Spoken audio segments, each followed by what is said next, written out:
Manolotra ny arahaba tompoko miverina ao anatin'ny volonandro fahavaratra tanteraka indray isika.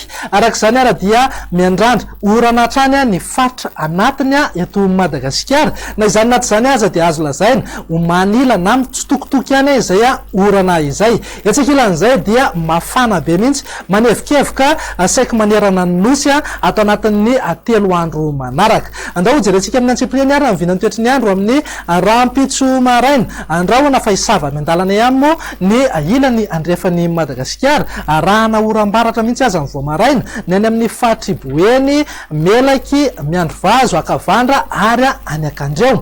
Andrahona ihany koa torak'izay ny any amin'ny fatry savasy analanjorofo mety arahana orana malefaka ny any manodidina ny maro antsetra. Ny fatra sisa rehetra dia andrahona vitsy na ibalika be mihitsy ingaby masoandro. Raha hoan'ny tolakandro kosa indray ary dia ho maina aloha ny andro amin'ny akapobeny aty amin'ny ilany atsinanana sy ny tapany atsiminy Madagasikara. Raha toa ka miandrandra oram-baratra ny any amin'ny fatry sofiasy ny tapany atsiminy fatry diana. Azo an'izay oram-baratra mety alohavana na arahana tafitro izay ihany koa ny aty amin'ny manodidina melaky menabe bongolavo ny ilany andrefan'ny vakina karatra sy moronmani. Ho an'ny avoatany moa dia andrahona ny takariva na ny alina fa mety isy ihany ny erijika isina orana tandrifindrahona eny atsefatsefany eny. Raha makasika amin'ny vinan'ny maripana raha ho amin'ny rampitso zao dia manodidina amin'ny 7 ka hatramin'ny 30 degré ho an'ny avoatany. Raha toa ka mananika hatrany amin'ny 5 degré mihitsy aty amin'ny atitany atsiminy Madagasikara. Andao jerentsika indray ary amin'ny vinan'ny toetry ny andro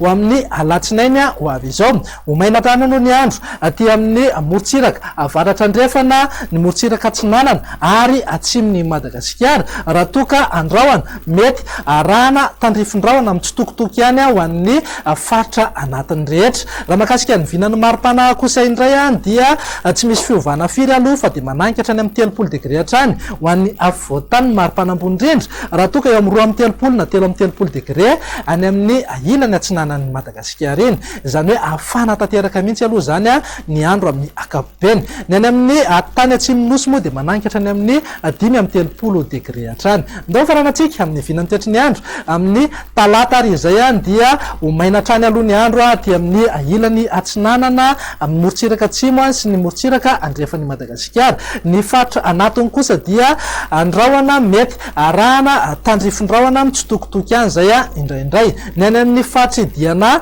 sy ny tapany avaratry sofia iny kosa dia miandrandra oram-baratra. Raha makasika ny vinan'ny maripana ao anatin'izay dia mananika hatrany amin'ny 5 amin'ny 30 degré hatrany aloha ny maripana ambony indra ty atsiminy Madagasikara. Raha toa ka eo amin'ny 20 na 30 degré ho an'ny avoatany. Dia izay indray ary ny vinan'ny toetry ny andro ato anatin'ny 3 andro avy manome fotoananao ho amin'ny manaraka indray. Veloma tompoko.